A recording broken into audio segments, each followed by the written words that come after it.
भारत के सबसे भूतिया भूत। भारत के सबसे भूतिया भूत। दोस्तों, क्या हालचाल। मैं हूं आपका फैन, नहीं, फैनी वीडियो। और आज हम बात करने वाले हैं भूतों की। अरे हां, आपने सही सुना। इंडिया अपनी रंगीन संस्कृति के साथ साथ भूतिया कहानियों से भी भरा हुआ है।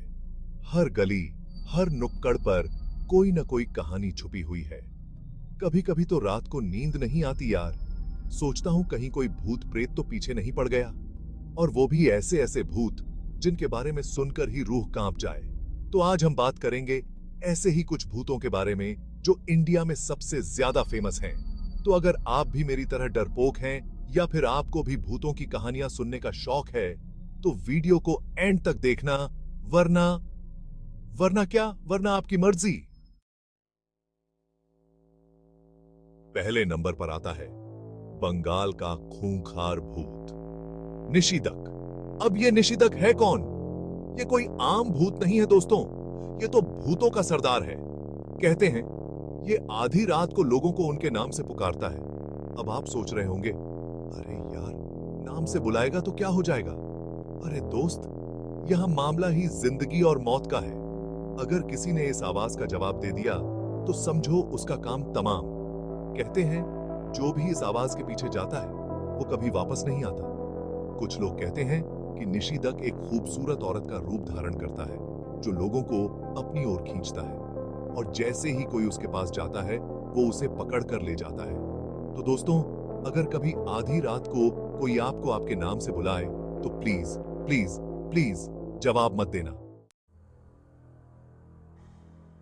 अब आते हैं दूसरे नंबर पर, जिसके बारे में तो आपने बचपन से ही सुना होगा। जी हां, मैं बात कर रहा हूं चुड़ैल की। ये चुड़ैल होती तो है औरत, लेकिन इसकी कहानी सुनकर तो बहादुर से बहादुर इंसान भी डर जाता है। कहते हैं कि चुड़ैल वो औरतें बनती हैं जिनकी मौत किसी जुल्म की वजह से हुई हो, और अब वो बदला लेने के लिए भटकती रहती हैं। अब आप सोच रहे होंगे कि चुड़ैल को पहचानेंगे कैसे? अरे भाई, पहचानना बहुत आसान है। सफेद साड़ी, लंबे बाल और सबसे खास उल्टे पैर।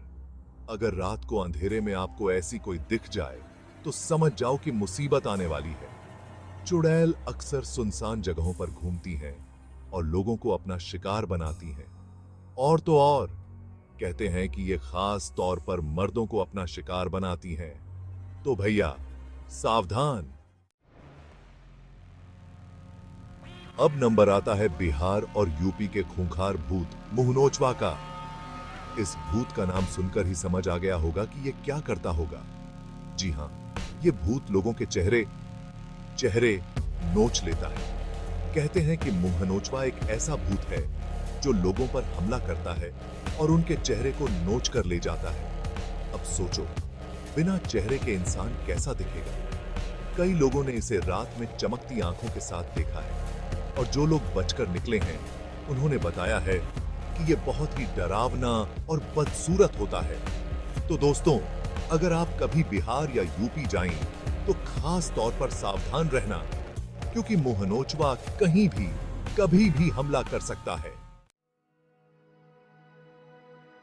अब चलते हैं राजस्थान, जहां एक गांव है कुलधारा। लेकिन यह कोई आम गांव नहीं है दोस्तों, यह है भूतिया गांव। कहते हैं कि यह गांव एक रात में पूरी तरह से खाली हो गया था। अब आप सोच रहे होंगे, ऐसा क्या हुआ होगा कि सारे लोग रातों रात गांव छोड़कर भाग गए? कहानी कुछ ऐसी है कि यहाँ के राजा की बुरी नजर गांव की एक खूबसूरत लड़की पर पड़ गई। राजा ने उस लड़की को पाने के लिए गांव वालों को धमकाना शुरू कर दिया। गांव वालों ने राजा की बात नहीं मानी और एक रात चुपचाप गांव छोड़कर चले गए। लेकिन जाते जाते उन्होंने इस गांव को श्राप दे दिया कि यहां कोई भी नहीं रह पाएगा। और आज तक कुलधारा एक वीरान गांव है। कहते हैं कि यहां आज भी उन गांव वालों की आत्माएं भटकती हैं। अब चलते हैं पुणे, जहां एक पेड़ है जिसे लोग शैतानी पेड़ कहते हैं। अब आप सोच रहे होंगे, पेड़ तो पेड़ होता है, इसमें शैतानी क्या है? अरे दोस्त, ये कोई आम पेड़ नहीं है। कहते हैं कि इस पेड़ के पास जाने से लोगों को अजीबोगरीब एहसास होता है। कुछ लोगों को तो बेहोशी भी आ जाती है। और तो और, कहते हैं कि इस पेड़ के पास कई लोगों ने खुदकुशी कर ली है। स्थानीय लोग बताते हैं कि रात को इस पेड़ के पास से अजीब आवाजें आती हैं। कुछ लोगों ने तो यहाँ एक सफेद परछाई भी देखा है। तो दोस्तों, अगर आप कभी पुणे जाएं, तो इस शैतानी पेड़ के पास जाने से पहले 100 बार सोच लेना। अब चलते हैं फिर से पुणे, जहां एक और भूतिया जगह है, शनिवार वाड़ा किला। यह किला अपनी खूबसूरती के लिए तो फेमस है ही, लेकिन साथ ही साथ अपने भूतिया किस्सों के लिए भी फेमस है। कहते हैं कि यहां रात को एक छोटे बच्चे की चीखें सुनाई देती हैं। लोगों का मानना है कि ये चीखें पेशवा नारायण राव की आत्मा की हैं, जिनकी हत्या इसी किले में हुई थी। कहते हैं कि जब नारायण राव मर रहे थे, तब उन्होंने अपनी मां को पुकारा था, लेकिन कोई उनकी मदद के लिए नहीं आया, और अब उनकी आत्मा इसी किले में भटक रही है, अपनी मां को पुकार रही है। अब चलते हैं पश्चिम बंगाल के कुर्सियांग, जहां एक हिल स्टेशन है, डाउ हिल। ये हिल स्टेशन अपनी खूबसूरती के लिए तो फेमस है ही, लेकिन साथ ही साथ अपने भूतिया किस्सों के लिए भी फेमस है। यहाँ एक स्कूल है, विक्टोरिया बॉयज हाई स्कूल, जो कि बहुत ही पुराना है। कहते हैं कि इस स्कूल के पास एक सिरकटी आत्मा भटकती है।